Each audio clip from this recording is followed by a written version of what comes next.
NBR বিলুপ্ত করে জারিকৃত রাজস্ব নীতি ও রাজস্ব ব্যবস্থাপনা 2025 এর বিরুদ্ধে এনবিআর ঐক্য পরিষদ এর যৌক্তিক কর্মসূচির ফলে সরকার গত 25 মে 2025 খ্রিস্টাব্দ তারিখে একটি প্রেস বিজ্ঞপ্তি জারির মাধ্যমে এনবিআর বিলুপ্ত না করে বরং এটিকে সরকারের একটি স্বতন্ত্র ও বিশেষায়িত বিভাগের মর্যাদায় আরো শক্তিশালী করা, রাজস্ব নীতি প্রণয়নের লক্ষ্যে আলাদা একটি বিশেষায়িত প্রতিষ্ঠান গঠন করা এবং প্রয়োজনীয় সকল সংশোধনের পূর্ব পর্যন্ত জারিকৃত অধ্যাদেশটি কার্যকর করা হবে না মর্মে সিদ্ধান্ত গ্রহণ করে।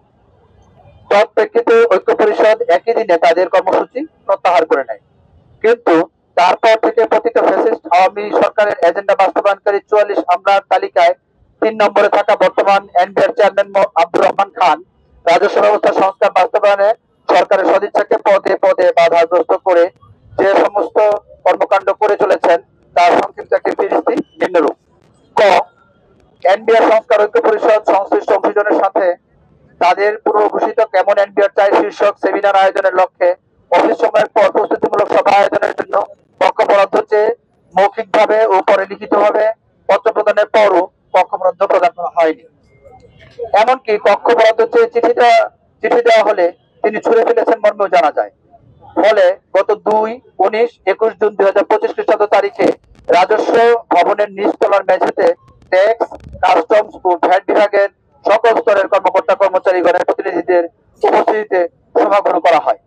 অন্যদিকে সম্পূর্ণ শান্তিপূর্ণ পরিবেশ বজায় থাকা সত্ত্বেও রাজস্ব ভবন ও পার্শ্ববর্তী এলাকায় সভা সমাবেশ নিষিদ্ধ করে এক ধরনের উস্কানিমূলক পরিবেশ সৃষ্টি করা হয়। গত 26 জুন 2025 খ্রিস্টাব্দ তারিখ থেকে এনবিআর এর প্রবেশের 2 গেটে তালাবদ্ধ করে সেবা গ্রহীতা এবং কর্মকর্তা কর্মচারীদের ভেতরে প্রবেশ করতে দেওয়া হয়নি। অদ্য 28 জুন 2025 খ্রিস্টাব্দ তারিখেও ফেসিবাদী কায়দায় এনবিআর ভবনের 2টি প্রবেশদ্বার বন্ধ করে কোন কর্মকর্তা কর্মচারী, সেবা গ্রহীতা ও সাংবাদিক সহ কাউকে ভিতরে প্রবেশ করতে দেওয়া হচ্ছে না। এই ধরনের ঘৃণিত কাজ একমাত্র একজন ফেসিবাদী দূষণের পক্ষেই সম্ভব। এনবিআর কর্তৃক গত 19 জুন 2025 খ্রিস্টাব্দ তারিখে রাজস্ব অধ্যাদেশ সংশোধনের লক্ষ্যে এনবিআর এর ট্যাক্স এবং কাস্টমস ও ভ্যাট অনুবিভাগের 6 জন সদস্যের সমন্বয়ে একটি কমিটি গঠন করা হয়। কিন্তু এই কমিটিতে এনবিআর সংস্কার ঐক্য পরিষদের কোনো প্রতিনিধিকে অন্তর্ভুক্ত করা হয়নি। এমনকি কমিটি গঠন বিষয়ে তাদের সাথে কোনো আলোচনাও করা হয়নি। আবার এনবিআর চেয়ারম্যান মহোদয় বিভিন্ন সভা এবং বক্তব্যে এনবিআর সংস্কার ঐক্য পরিষদের বৈধতা ও অস্তিত্ব নিয়ে প্রশ্ন তুলেছেন এবং উস্কানিমূলক বক্তব্য দিয়েছেন। যে রাজস্ব অধ্যাদেশের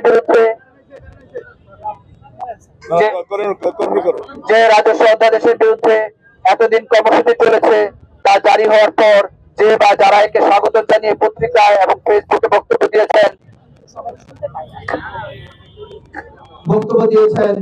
দিয়েছিলেন এমন বিতর্কিত, প্রশ্নবিদ্ধ ও অধ্যাদেশের সংশোধন বিরোধী মনোভাব সম্পন্ন এনবিআর এর সদস্যগণকে নিয়ে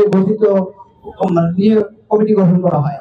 আবার এই কমিটিতে অধিকাংশ সদস্যের মতামতের ভিত্তিতে বিলুপ্ত অ্যাসোসিয়েশনের সভাপতিকে এনবিআর এর 6 সদস্যের মধ্যে দ্বিতীয় পরিষদতম সদস্য হওয়া সত্ত্বেও কমিটির প্রধান সমন্বয়কারী হিসেবে নিয়োগ দেওয়া হয়।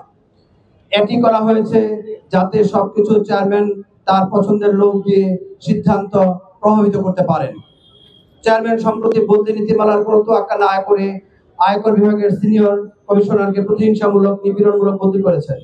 আবার সরকারি কর্মকর্তাগণের জন্য স্পর্শকাতর দপ্তরে প্রশ্নবিদ্ধ এক কর্মকর্তাকে কর কমিশনারের দায়িত্ব দিয়েছেন। চেয়ারম্যান একটি দোসর সিন্ডিকেটের মাধ্যমে বাইরে থেকে লোক জড়ো করে আমাদের শান্তিপূর্ণ কর্মসূচিতে উস্কানিমূলক পরিস্থিতি সৃষ্টি করেছেন, যার প্রমাণ আমাদের কাছে রয়েছে। এছাড়া কর্মসূচিতে সম্পৃক্ত কর্মকর্তাগণকে ভয় ভীতি প্রদর্শন, শাস্তি ও বদলির হুমকি ধমকি দেওয়া হচ্ছে। এসব প্রতিহিংসামূলক কর্মকাণ্ডের কারণে স্বাভাবিক কাজের পরিবেশ বিঘ্নিত হচ্ছে, যার প্রভাব রাজস্ব আহরণে পড়তে পারে।